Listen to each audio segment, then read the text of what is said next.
When I first married my wife, I knew her family was wealthy, but I never thought it would matter in our relationship. I believed love could overcome the differences in class, money, and lifestyle. She told me countless times that she didn't care about her father's approval or his fortune. I thought we were on the same side, building something real together, but slowly her father's shadow began to creep into our lives, and I realized just how wrong I was.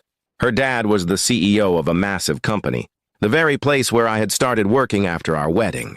He gave me the job under the pretense of keeping an eye on me and making sure I could support his daughter. At first, I was grateful, thinking it was a chance to prove myself. But I soon noticed that no matter how hard I worked, I was never good enough in his eyes.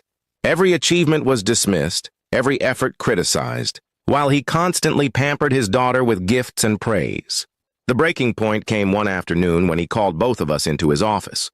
My wife had just returned from a trip, and he tossed her a set of keys with a smile.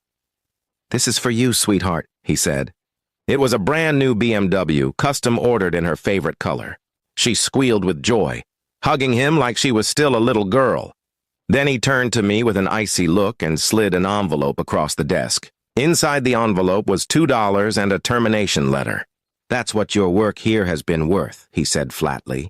My wife laughed awkwardly like it was some kind of joke, but I could see the seriousness in his eyes. He wasn't joking. He was insulting me in the most humiliating way possible. My wife looked at the car keys in one hand and my letter in the other, and she chose silence. That silence cut deeper than anything her father had said. I walked out of that office with the envelope in my hand and a storm in my chest. I didn't argue. I didn't beg, and I didn't ask her to defend me. I simply looked at her one last time, hoping she'd at least follow me, but she stayed behind, staring at the shiny new BMW waiting outside. In that moment, I realized where her loyalties truly were. When I reached home, I packed my clothes into a single bag. Every picture, every gift, every reminder of our marriage, I left it behind. I didn't want to carry her betrayal with me. I blocked her number, deleted her messages, and even erased her from my social media. I wanted no reminders of her or her father's cruel arrogance.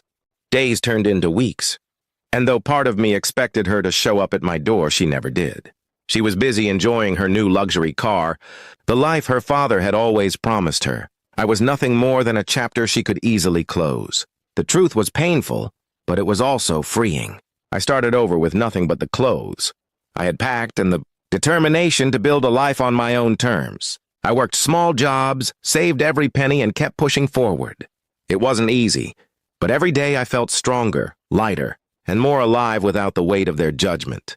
Meanwhile, I heard whispers from mutual friends that her father's company was facing trouble. His arrogance had caught up with him, and investors were pulling out.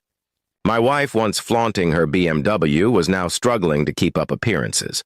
I didn't gloat or reach out. It wasn't my problem anymore. She tried contacting me months later through a mutual acquaintance, asking if we could talk. But by then I had moved past the pain. I no longer had the urge to explain myself or to seek closure. She had chosen silence when I needed her most, and that silence had spoken louder than any apology could. In time, I built something real for myself. A career based on my skills, friendships built on respect, and a life free of manipulation. I learned that love without loyalty is meaningless, and respect cannot be bought or forced. Looking back, I realize her father's cruel gift was actually a blessing. Those $2 and that firing letter pushed me to leave a toxic life behind and start anew. Sometimes life has to break you in order to rebuild you stronger. Now, whenever I think of her and that BMW, I don't feel anger anymore. I just feel grateful that I walked away before I became completely lost in their world. Because in the end, I didn't lose a wife, I escaped a cage.